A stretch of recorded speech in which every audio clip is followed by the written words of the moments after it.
pourquoi vous ne dites pas tout de suite que vous allez aller en référendum si vous... C'est parce qu'il faut analyser les coûts. Il faut analyser le processus. Mais vous dites que ça coûtait environ 100 000? Ben là, c'était globalement qu'on avait sorti le coût. Là, notre greffier va aller vis-à-vis du DGE parce que c'est une procédure très, très structurée. Là. On peut passer de n'importe quelle façon. C'est pas une question de coût qui va vous faire reculer à ce moment-là? Non, parce qu'on ne peut pas laisser un projet de cette envergure-là, que des gens travaillent là-dessus à tous les conseils municipaux depuis 30 ans, par 500 personnes. Tu sais, la consultation, on n'a pas commencé par consulter les positifs. Là. On commence toujours par consulter les négatifs. Puis les négatifs, je pense qu'ils ont essayé d'influencer beaucoup de citoyens qui sont fragiles parce qu'ils sont vulnérables.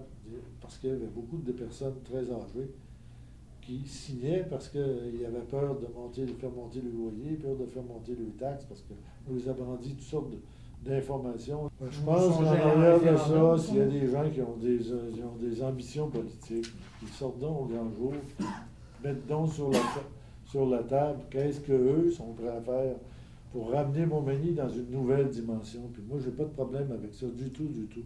Tout ce que j'espère, que si un jour je quitte, que ceux qui vont me remplacer vont faire encore mieux que le conseil municipal actuel, qui vont amener Montmagny dans une autre dimension actuelle.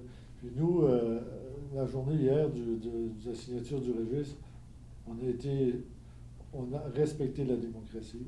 On ne s'est pas promené sur le trottoir pour essayer de convaincre des gens qui s'en venaient, qui faisaient une mauvaise affaire. On n'a pas posé des tracts dans les pare-brises des automobiles. On ne s'est pas placé sur le trottoir pour influencer les gens qui devaient aller voter. On a laissé les gens s'exprimer.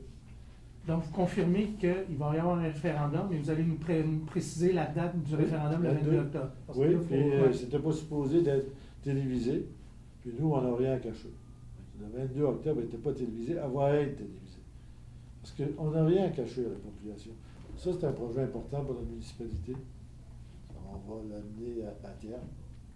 On a perdu la première bataille. Je ne vous dirai pas qu'on a perdu la guerre.